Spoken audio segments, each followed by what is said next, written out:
Medicine.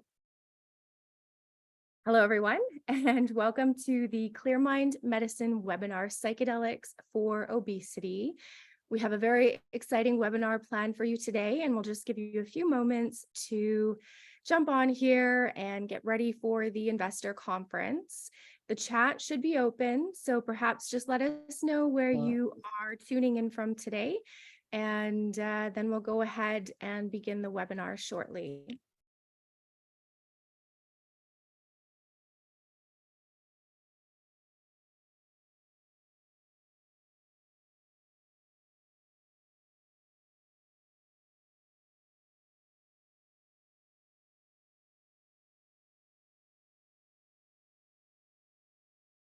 All right, so let's go ahead and get started. So I just want to welcome everyone to the webinar today, and thank you for joining us for our virtual investor conference, Psychedelics for Obesity. My name is Shannon, and I will be your host for today. Before we get started, I'd just like to let you know that the views of the third parties expressed here are solely those of the presenters in their private capacity and do not in any way represent the views of Clearmind Medicine. Furthermore, the views and opinions expressed by the speakers are not an endorsement or medical counsel or advice on the prescription of or taking of psychedelics or non-regulated medicines. As you will hear from Clearmind CEO, Dr. Adi Zulaf-Shani shortly here, MEAI has not yet been approved by the FDA or Health Canada. Clearmind is a new psychedelic company currently trading on the Canadian Stock Exchange, Frankfurt Stock Exchange, and NASDAQ in the US, which you will see in the chat shortly. I also want to acknowledge that we are on the unceded territories of the Musqueam, Squamish, and Tsleil-Waututh nations. So just a few housekeeping items. We will start with a few words from our CEO, Clearmind CEO, Adi Zulaf-Shani, and then get into our discussion with our special guest, Professor Tam and Professor Hayden. After that, we will be able to take some live questions, so feel free to enter your questions into the Q&A as they come up during the event. Additionally, we will have the chat off for the duration of the conference, but we will turn it on after the conference has ended so that you can, again, let us know where you're from or ask any additional questions. So I'd like to start off by welcoming Dr. Adi Zulaf-Shani, CEO of Clearmind Medicine, to say a few words about Clearmind and its mission and vision. I'll just say a few words about her. Dr. Zulaf-Shani is a biomedical research and development executive with a vast experience and over 20 years of strategic and operational leadership in the healthcare industry and a deep understanding of therapeutics development in heavily regulated environments. Dr. Zulaf-Shani holds a PhD in human biology and immunology from Bar Ilan University in Israel. So welcome, Dr. Adi Zulaf-Shani. Thank you, Shannon, and welcome everyone. Thank you for taking the time and joining us today to this webinar. Let me share my screen so I can speak a little bit about Clearmind. Okay, I think you can see now. So just before we start this very fascinating and important webinar, just want to speak to you a little bit about Clearmind. So actually, I don't see my screen, which is quite odd. Okay. We are a pharmaceutical company developing psychedelic-based treatments for widespread problems. Our primary product that we are developing called MEAI, and this is the product we are going to speak about today. And you can see that we are a public company traded on NASDAQ. Adi, you may want to put it on a presentation. Yeah, I'm sorry. Let me stop sharing for a second. Sorry about that. Something happened. Yeah, maybe you can share because I'm not sure what went wrong with the presentation. Can you please share the presentation instead of me? Adi, if you would like, I have it here as well. I can share. Okay, yes, so please do. Yeah, and I will just ask you to go between slide to slide. Okay, sorry about that. Yep, perfect. Let me just get it up here and then we can. Great, thank you, and apologize for the technical issues. No problem. Okay. Okay, great. Thank you. So briefly about Clearmind. So we are a pharmaceutical biotech company focused on the discovery and development of novel psychedelic-derived therapeutics to solve widespread and underserved health problems like alcoholism and obesity, which we will hear about it shortly. Shannon, if you can go to the next slide. Our primary objective is to research and develop psychedelic-based compounds and attempt to commercialize and regulate them as regulated medicine, foods, and supplements. We are traded on NASDAQ and CSE under the ticker CMND. We target addictions such as alcoholism, obesity, and cocaine addiction. And we have already entered clinical stage. And I'm proud to say that that Clearmind is one of the only companies in the space that owns strong patent protection for its technologies. If you can go to the next slide. Our leading drug candidate program is based on our proprietary MEAI.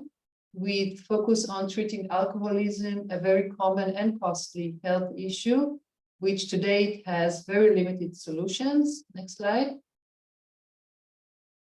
In addition, we have a strong discovery program based on collaborations with leading universities. Today, we are going to hear and discuss some of that research and the positive results related to MEAI's potential to treat obesity. The last slide. Before we begin the panel discussion about the psychedelic for obesity, I'd like to highlight our targets for this year. We are close to starting a clinical trial with MEAI for alcoholism. We will continue our studies for obesity and continue to develop MEAI-based alcohol substitute. Clearmind, as I mentioned, is trading on NASDAQ and Canadian Stock Exchange and Frankfurt Stock Exchange. And back to you, Shannon. Perfect. Thank you so much, Adi. So we are now going to introduce our additional speakers today. We have Professor Tam from Israel joining us. He's the head of obesity and metabolism laboratory at Hebrew University, as well as one of our members on the Clearmind Medicine Advisory Board. Professor Tam led the preclinical studies for MEAI at his lab at the Hebrew University. His postdoctoral studies have explored the biological mechanisms underlying obesity and metabolic syndrome at the National Institute on Alcohol Abuse and Alcoholism of the NIH. His research goal is to uncover the involvement of the endocannabinoid system in the pathogenesis of obesity and its metabolic consequences, with therapeutic prospects for the development of an effective drug therapy. Joseph is professor of pharmacology at the Hebrew University's Institute for Drug Research. So welcome, Professor Tam, and thank you so much for taking the time out to join us today. Thank you, Shannon, for having me here. We also have adjunct professor Mark Hayden, Clearmind's Vice President of Business Development. Previously, the Executive Director of MAPS Canada for 10 years. Mark is an adjunct professor at the University of British Columbia School of Population and Public Health and has published on the issue of drug control policy and psychedelics. Mark also worked in the addictions field in counseling, supervisory, and management positions for 28 years. Thank you, Mark, for joining us today, Professor Hayden. So we're now going to get into a few questions that we have for Professor Tam and Professor Hayden.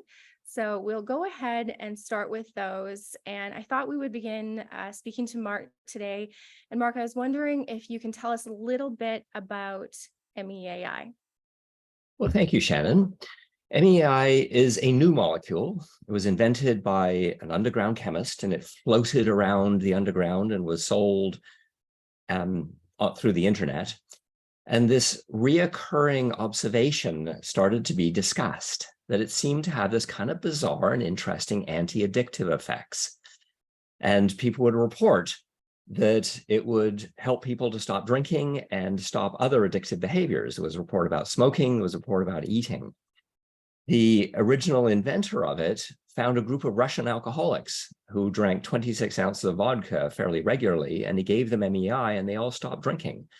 And that clarity that this is a useful product continued to build.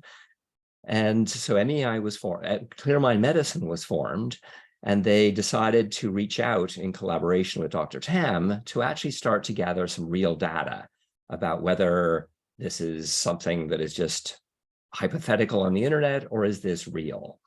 So through collaboration with Dr. Tam, looking at mice models, we discovered some really interesting things about MEAI. Perfect. Thank you, Mark. And we're going to hear about those today, but what indications could MEAI be used for? Well, let me describe the experience of MEAI. If you take it, it starts by feeling a bit like alcohol. Like one dose feels like one alcohol, two dose feels like two doses of alcohol. And then it changes a bit as you continue to consume it, and it turns into something like very, very mild MDMA. So it feels safe and comfortable and warm, and you feel close to people. It's not fantastic, it's not a wow, but it's a positive experience, which separates it significantly from other addiction treatments like anti-abuse, which are a horrible experience. And then the experience is a bit like being satiated. The best way that I have described it is you've just finished eating 2 pieces of chocolate-covered goopy cheesecake, and somebody puts a third piece of cheesecake in front of you. If you imagine that experience as you stare at the cheesecake, you can't even imagine touching it. And the reason why isn't because you're so stimulated, you're hanging off the ceiling, or you're so sedated, you're lying on the floor, or you're so violently ill, you're kneeling in front of the toilet. You're just simply done. So MEI kind of triggers this satiation response, or this I am completely done response, after having a positive experience. So it's actually very, very different from any current addiction treatments that either take away the pleasure, things like naltrexone, or are horrible and violently ill, like anti-abuse. So it's a positive experience that results in triggering a satiation response where people simply stop drinking. Thank you, Mark. We're going to now move over to Professor Tam, and our webinar today is titled Psychedelics for Obesity.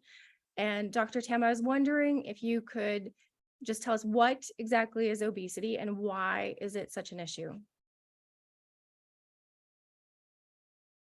Thank you, Shannon, for this question. So as you may know, obesity, can you see my presentation? Yes.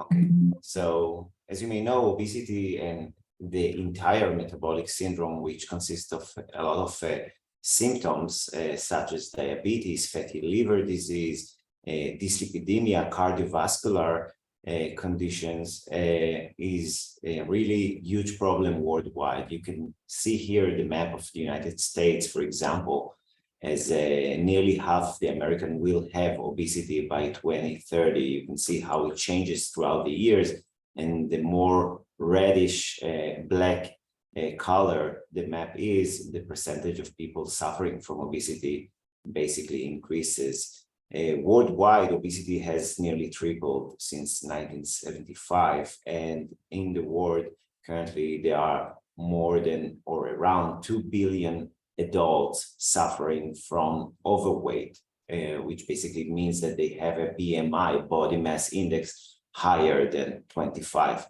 And of these, over 650 million adults are considered obese, which means that they have a BMI, again, body mass index, higher than 30. This condition, obesity in general, does not only cover adults, but also children. You can see, for example, that almost 40 million children under the age of 5 are considered overweight or obese in 2020. So it is a huge problem, which basically lacks an effective medication currently.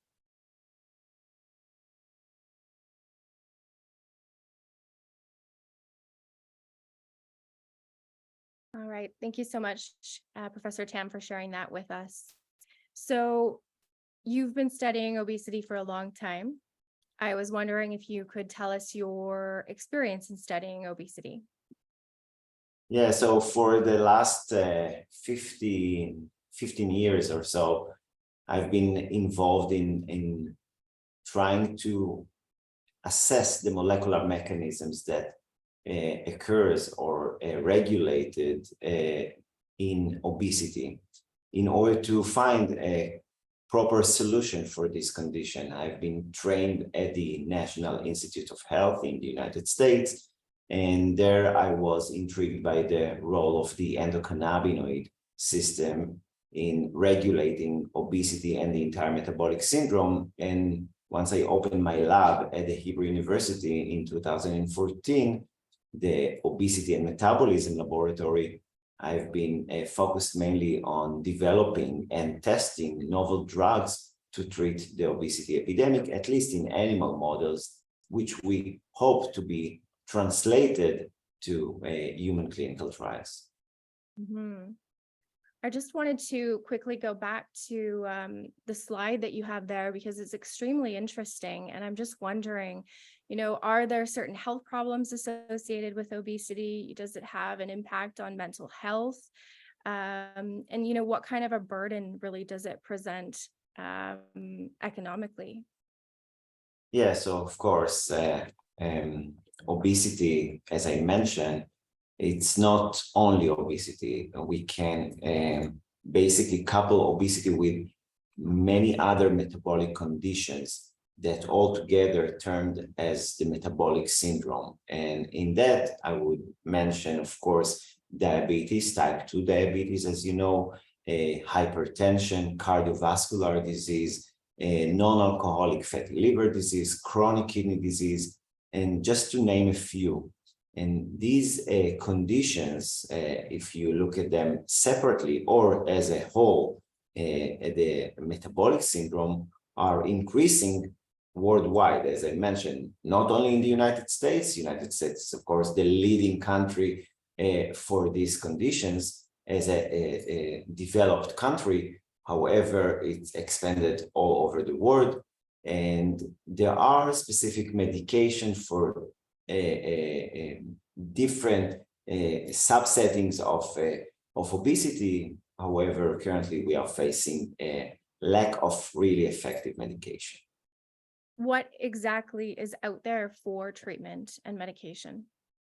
So first of all, if we considered how do we manage obesity in general, the first line of treatment would be in changing our lifestyle and do some interventional trials. For example, changing our diet. This would be, of course, the first one, and then increasing our physical activity, or maybe using any behavioral therapy to adjust our behavior in order to not be addicted to food, and also supplementing our food with any dietary supplements if they are lacking in our blood. If this line of treatment and lifestyle intervention does not succeed, then we can, of course, continue to the surgery, bariatric surgery, which have been successfully reducing weight in morbidly obese patients. And the third line of treatment of obesity would be drug therapy. And drug therapy, which would be, of course, the focus of today's talk, focusing on MEAI, will work on one or maybe other mechanism, for example, suppressing appetite, affecting nutrient trafficking in our gastrointestinal tract, or increasing our body and energy metabolism. Now, it is interesting to note that the Food and Drug Administration, the FDA, already in 2007 has approved the first drug to treat obesity. And the fact that the FDA approved this drug, it means that it considered obesity as a disease that need to be treated. And you can see that from that point until today, we are seeing more therapy and drugs, new drugs that to treat this type of condition. Now, the two last drugs on the right, liraglutide and semaglutide, have been modulating a specific receptor called GLP-1, And these drugs were basically developed to treat diabetes and type 2 diabetes. However, they were repurposed nowadays to treat obesity because of their anti-obesity effect as well. Perfect. Thank you so much, Professor Tam. We're going to move over to Mark here just quickly because I know, Mark, you have some experience with research on psychedelics for eating disorder. So I was wondering if you could tell us about the current state of research on psychedelics for eating disorders. Well, it's interesting that in my World of Maps Canada, we did reach out to the eating disorder community because there was an interest at that point in time of working with MDMA. MDMA was primarily seen as being helpful for PTSD, but we became aware that eating disorders could be treated through MDMA therapy, which is wonderful. You know, it's a great plan. The problem with it is it's really, really expensive. The concept with MEAI is that, back to MDMA, it's expensive because it requires therapy and it requires highly credentialed staff to show up and provide a lot of hours of therapy.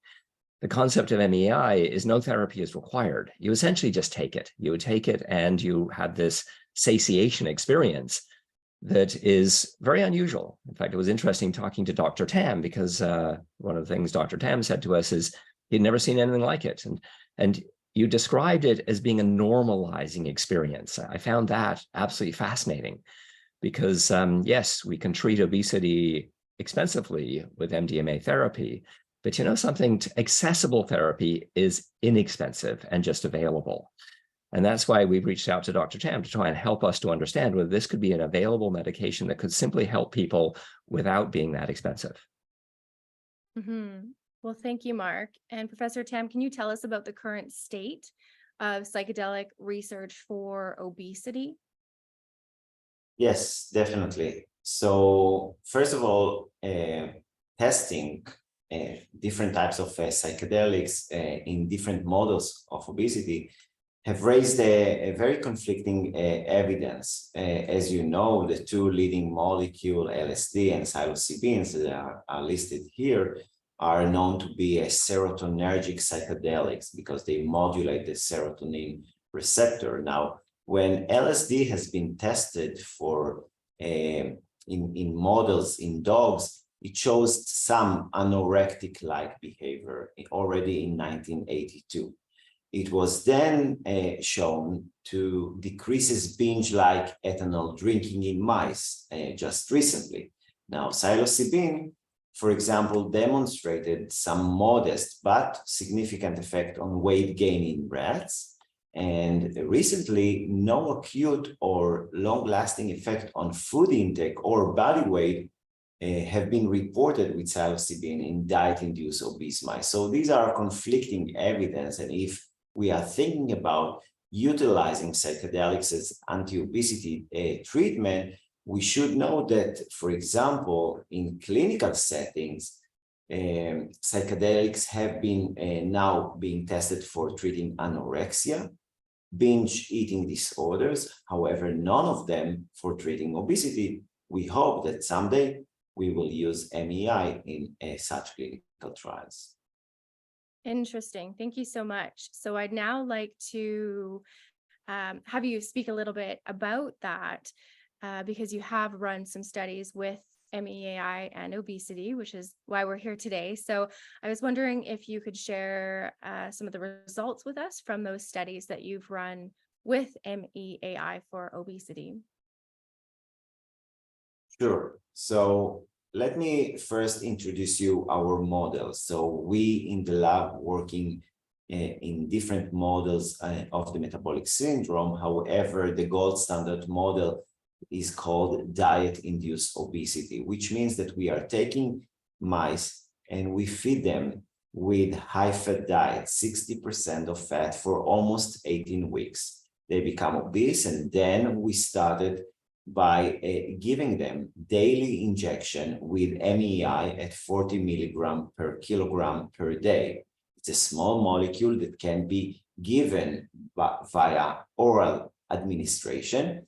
And once they are being treated daily, we monitor their behavior and, of course, metabolic parameters.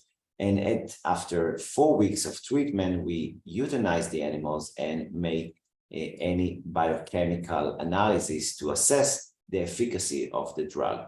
For example, we are running some anti-obesity effect measurement to assess the effect of the drug on reducing body weight, changing in food intake, and also doing some body composition analysis using MRI.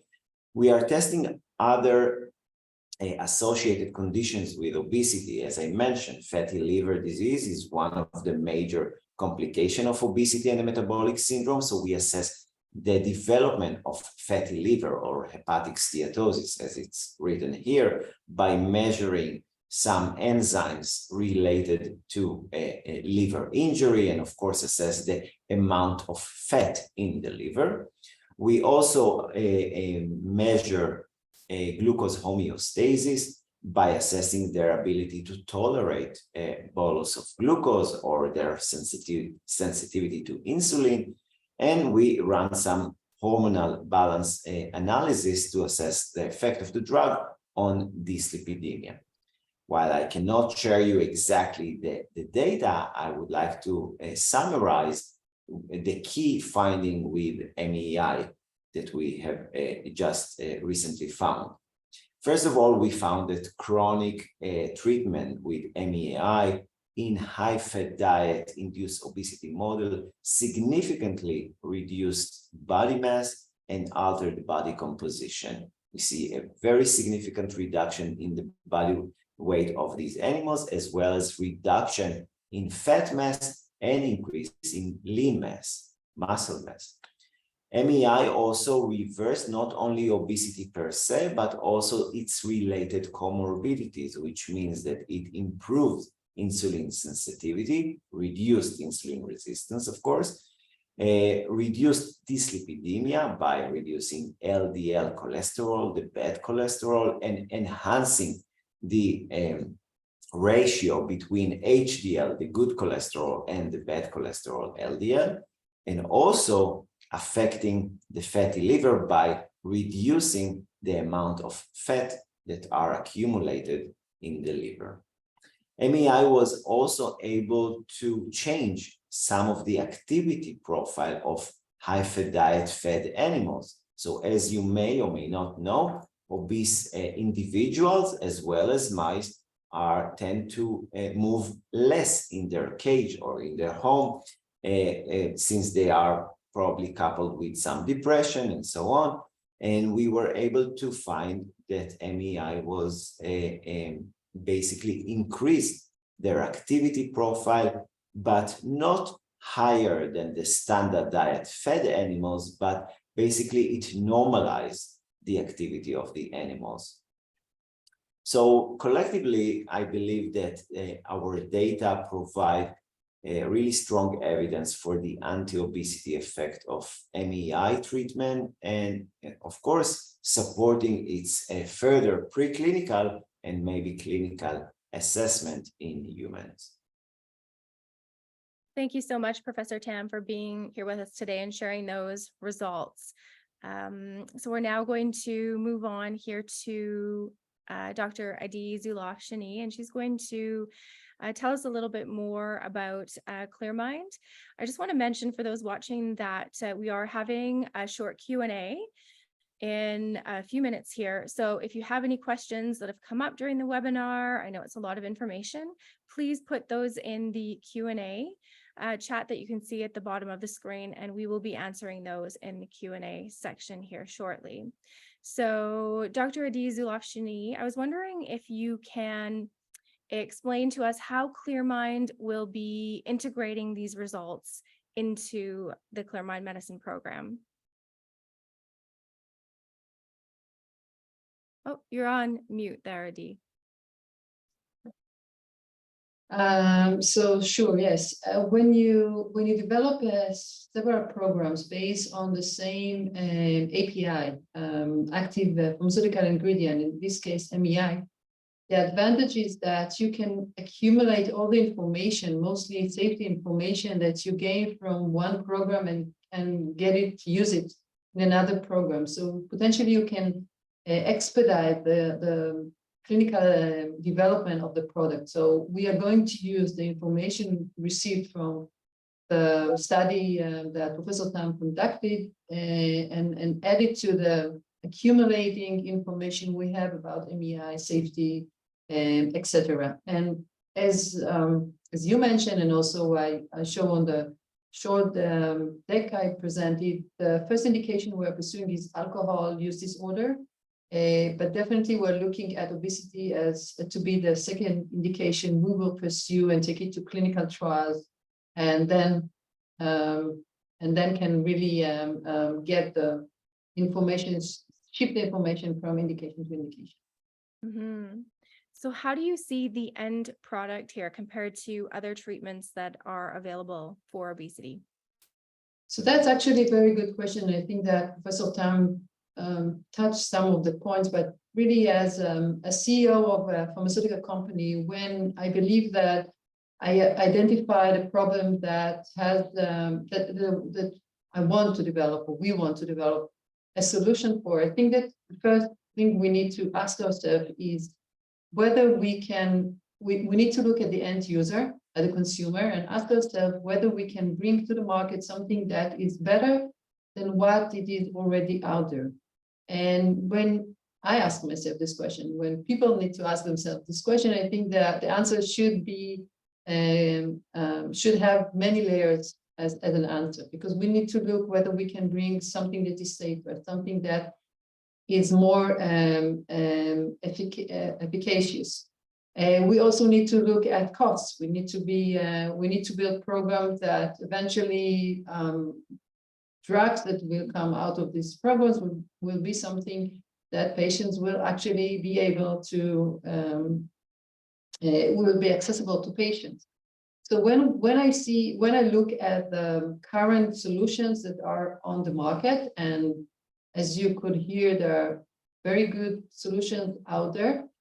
But the main difference between the product we are developing and those products who are already available on the market, I think it mostly has to do with safety, because those treatments are not adverse events free, and adverse events are not very mild, especially if you use those treatments for a long term. And we believe that we can bring something that not only it's safer, but also more efficient, because reports, when they speak about those treatments available today, mostly the GLP-1 products, what they do, they actually control the appetite. So they when you take them, you feel less hungry, so you don't eat so much, which the end result is, although you lose some weight, but you reduce the overall fat mass. And this is not a good way to lose weight eventually. And because of the results we saw in Professor Tam experiments, we believe that weight loss with MEAI will be healthier and more controlled. We did not see that the treatment affected the lean mass of the lean body mass. Just the contrary, we saw that there was some differences in the in adiposity associated with obesity. So as I said, we believe that MEAI potentially can offer a healthier and more controlled solution to lose weight and still be healthy while you losing this weight.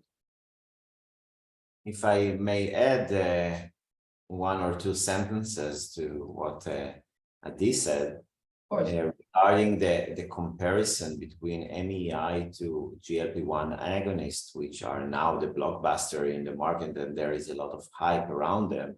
So first of all, we are talking about small molecule in comparison to a small peptide, and the peptide, in order to be given to patient, needs to be injected first of all. So the patient inject to their belly the drug, while we are targeting oral formulation and as a drug to be taken by our mouth.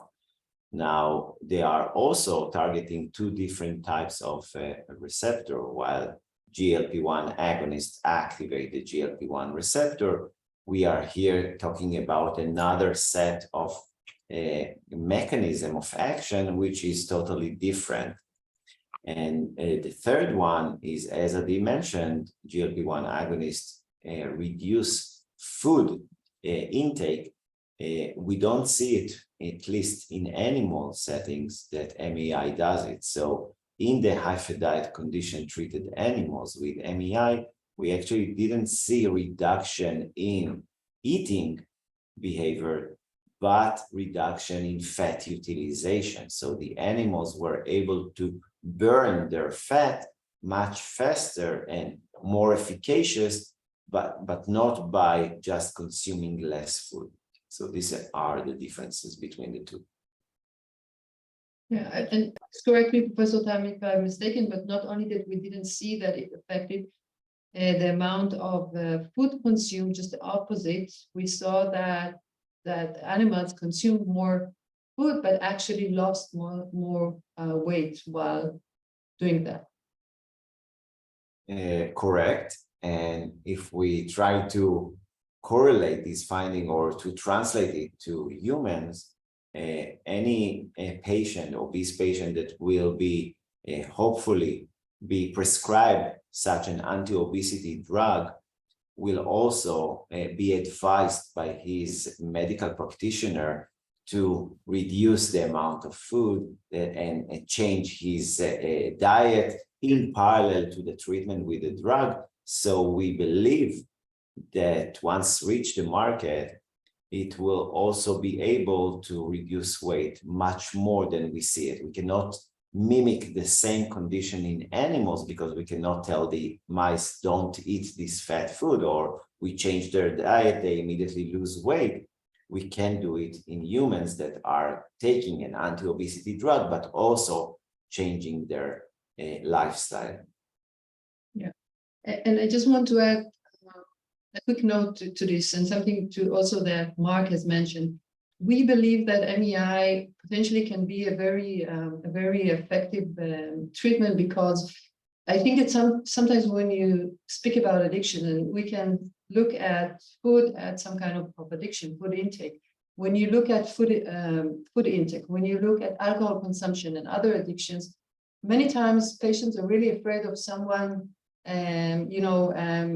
touching their, I will call it drug just for the sake of conversation, but it can be alcohol, food, or whatever. They don't want anyone to interrupt between the relationship they built with whatever they are addicted to. We believe that MEI, from experience of those people who tried it, and also from animals models that we are doing, we believe that MEI, because it gives you this satiation feeling, it's not like it's, we don't tell people, for instance, that will join the clinical trial we're about to start with alcoholism, we don't tell them stop drinking, or we will not tell them stop eating. We believe that MEI will give them that sensation that they had enough. They don't need the drink. They do not need the food. And when you give someone a treatment that doesn't, it's like the stick and the carrot. It's not like I'm giving you a stick. I'm giving you a carrot, and I'm telling you, you can use the drug, you can feel good, and then you will see that you don't need to take the alcohol, you don't need to take the food, you just feel satiated. So this is why we believe that MEI can be such a wonderful treatment for several addictions.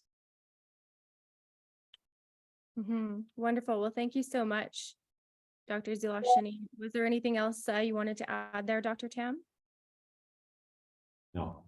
Okay, perfect. Thank you. Definitely some interesting data and information shared here today. I was wondering, Adi, if anyone is interested in investing, where can they find the investor deck for Clearmind? So it should be available on the chat momentarily, right? Yes, I believe that we're going to have it in there shortly. And also, where can someone buy Clearmind stock if they're interested? What exchanges is Clearmind listed on? So we're trading on NASDAQ and CSE, and also Frankfurt Stock Exchange. And Shannon, if you can put in the chat all the tickers for NASDAQ and CSE, it's CMD. You can also add the ticker for Frankfurt. Perfect. I see that those are all in there now, as well as the deck. So if anyone is interested, you can just download the deck right from the chat there. So we do have some questions that have come in here, and I'll go ahead and check those now, and we'll go ahead and answer those live. So the first one we have is from Nikki. And the question is, I'm curious about the mind-body connection that is part of the presentation of people with obesity. So let's say that the obesity is driven by childhood sexual abuse. Is MEAI a chemical bypass of healing the trauma of the childhood sexual abuse?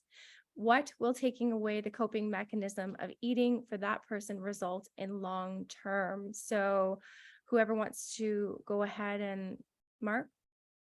Yeah, I've been involved with therapy in context of psychedelics for decades, MDMA for trauma and these kind of questions. And I think it's hugely exciting in the therapeutic world as to what can be accomplished.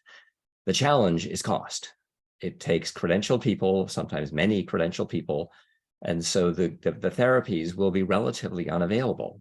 The thing with MEI is it allows you to treat the symptom immediately, and then as you're managing the symptoms, you can do therapy as well, but it's not part of the MEI process. The whole process with MEI is going to be available. Available means inexpensive. That doesn't mean that somebody isn't also doing the therapy on the side. Absolutely, we'd strongly encourage that. But we also acknowledge that that process is probably going to be expensive.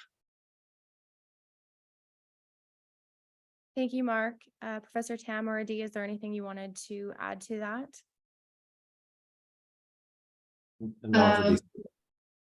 Sorry. So Tam, did you want to say something? No. I just want to add to what Mark said, that the entire mechanism of action of how psychedelics actually work and how we see the effect that they cause is, I cannot say that it is completely understood. We do understand that there are new connections that are being made because of the use of psychedelics. The difference between MEI and other psychedelics is that MEI, because it's not hallucinogenic compound, it doesn't has to the treatment with MEI doesn't have to be necessarily under psychotherapy, under the supervision of psychiatrists. It can be done by patient in its own home, because it's not like a trip that you're experiencing and then you need to be advised through this process. We do believe that psychotherapy can be helpful in order to solve whatever issues a patient might have and whatever caused him to be addicted to something from the first place. But as a treatment, the change that we see that MEI, or the trigger that MEI that does in the brain, it's sufficient in order to get some effect. So this is why we see in animal models, we saw an immediate significant reduction in alcohol consumption. We saw in animals a significant reduction in weight and all the metabolic changes that Professor Tam described. So we see it as something that can stand as a standalone treatment, but of course, if someone seeks psychotherapy adjunct to this treatment, rather than MEI being adjunct treatment to psychotherapy, that's okay, but it's not a must. Mm-hmm. Okay, well, thank you for sharing that, Adi. We also have a question here from Lara. So the question is, what has been the longest follow-up period in preclinical trials so far? the key finding on MEAI's reversal of obesity and several comorbidities in rats. How much time after administration did it sustain? So I will take this. And so the study was done for 28 days in total. So daily treatment for 28 days, and then the animals, the mice, have been euthanized and their organs have been collected for biochemistry analysis. We don't have any follow-up study to show when once we basically stop the treatment with MEAI. So this is the first preclinical evidence for MEAI, and we are planning to do a follow-up study later on this year. Yeah, and I just want to add to that that was one experiment, the one that we heard about today from Professor Tam, but we did several additional experiments in animal models, and we repeated some experiments for additional 28 days. So that would be the longest time we ever looked at animals, whether it was for the obesity model, alcoholism, and other safety preclinical studies that we have to do we are obligated to do by FDA regulations in order to go to first-in-human studies, which is exactly what we're doing today. Great, thank you, Adi. So we also have a question here from Linda, and the question is, appetite and craving are very different. One can be full and still want to eat more. This is craving. What do these drugs do about the unrelenting craving? Interesting question, because what I hear in that question is a larger set of questions about mechanism of action. So when you're doing science, what you see is what you gave the person, or in this case, the mice, and then what you see is the outcome, and everything in between those two is speculation about mechanism of action. So to be honest with you, we actually don't know. And we often don't know with many drugs. That's a very normal thing that we just don't understand. We don't understand why things work and whether it works on craving or appetite or what it actually works on. Well, what we can say is that alcoholic mice stop drinking and obese mice lose weight. And we know that to be true. And all of the stuff in between those two, we wildly speculate about and we don't really know. And that's true for actually all drug development. Thank you, Mark. Is there anything else that you wanted to add, Professor Tam or Dr. Just say that the obese mice that have been treated with the drug were still fed on this high-fat diet during the treatment, as I mentioned. So they still consuming the fatty diet, but their weight is reduced. So if it controls or changes their craving for this, we don't have any answer yet. But we do see that the drug does not really affect their food intake. It actually increases it slightly, but their weight is reduced, meaning that they utilize their food differently internally in their organs. It's interesting. I'd like to add to that, because the discussion that we've had previous to this, Dr. Tam, is we see MEAI as being a normalizing agent. And the more I sort of play with that word, the more it kind of makes sense with all of the research that we see. We see normalization of behavior of rats. We see normalization of how fat is stored in the body. We see normalization in terms of alcoholic rats when they stop drinking. But when I go back and look at the anecdotal stuff that was floating around the internet and people who are talking about it, I also see this discussion. That word wasn't used, but often we can interpret what people are saying as I took MEAI and for some reason I just became normal. So when I'm looking at both the internet discussions of the science, that's the kind of one word that kind of leaps out at me as being a way of understanding what MEAI does.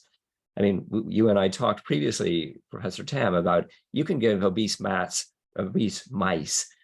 crystal meth or cocaine or amphetamines, and yes, they'll lose weight. They're not normal at the end of it. You know, they're actually quite messed up.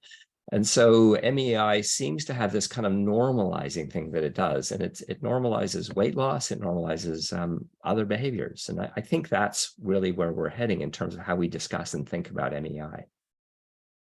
It's interesting to raise it, Mark, but when I use the word normalizing, I basically compare the effect that we are measuring to the standard diet lean animals. So if the endpoint parameters that we are facing, for example, LDL levels, it's similar to not to the obese high-fat diet vehicle-treated control, placebo control, but more related or closely resemble those of the lean animals, we are using the normalizing wording in order to characterize or to describe the results.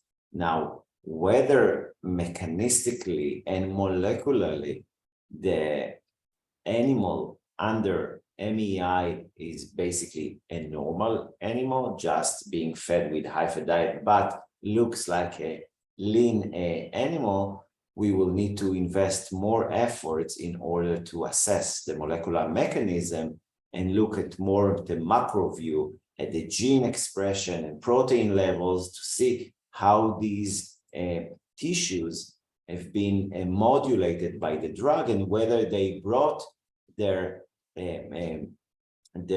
function to be closely related to the lean animals and further from these obese placebo-treated animals.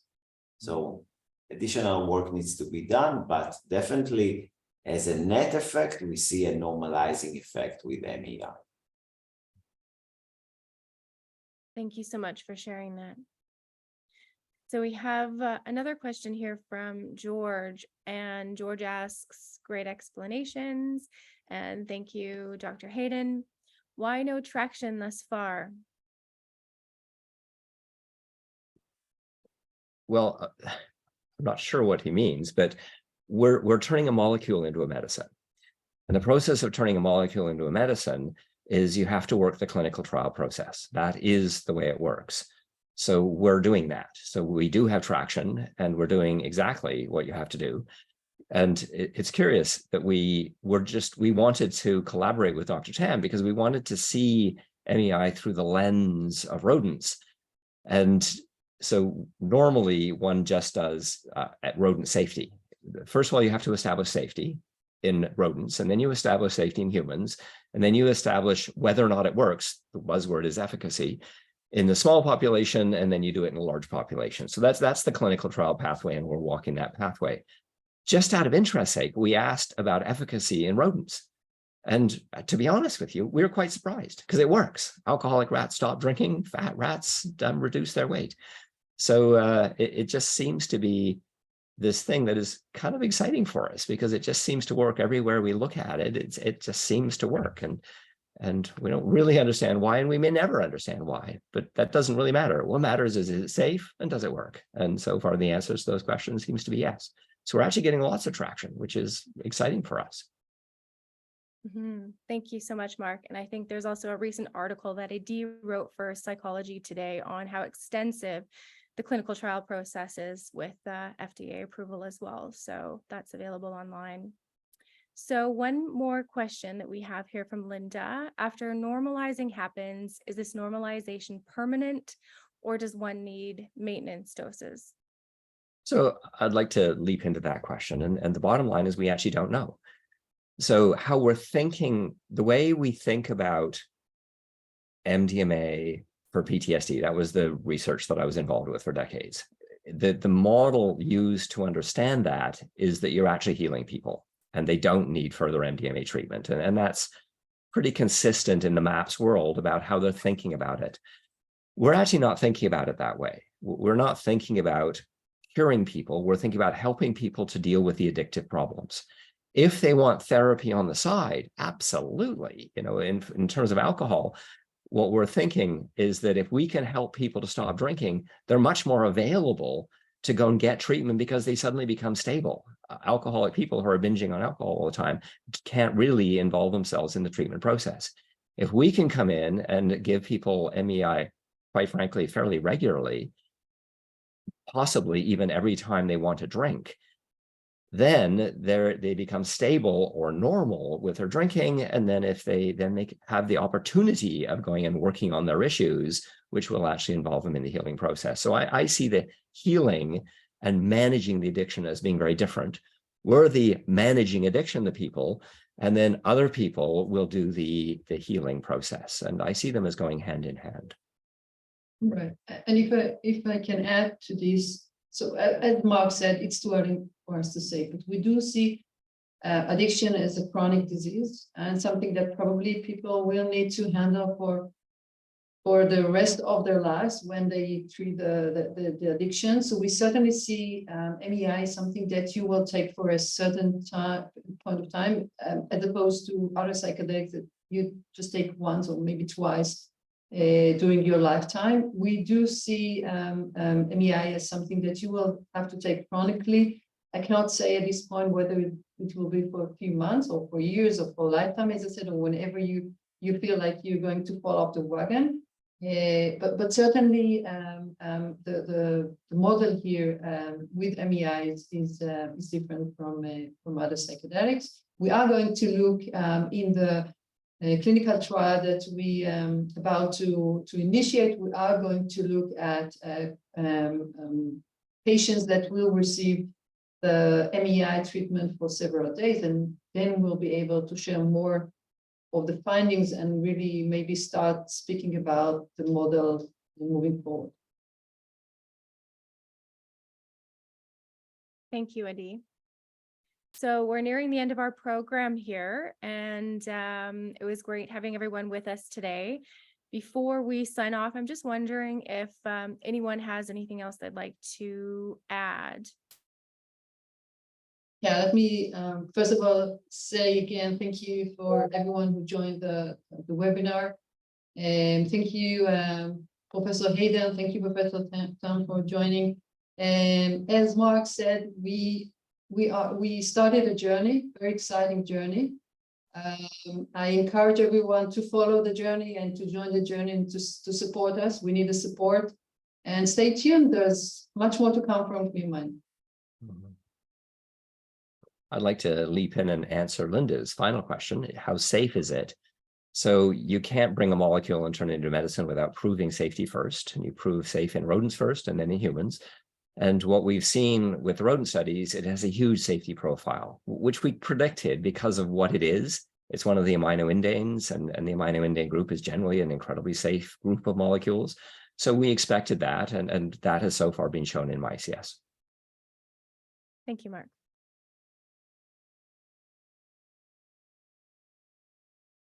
All right. Well, if no one has anything else to add, I will wrap it up here.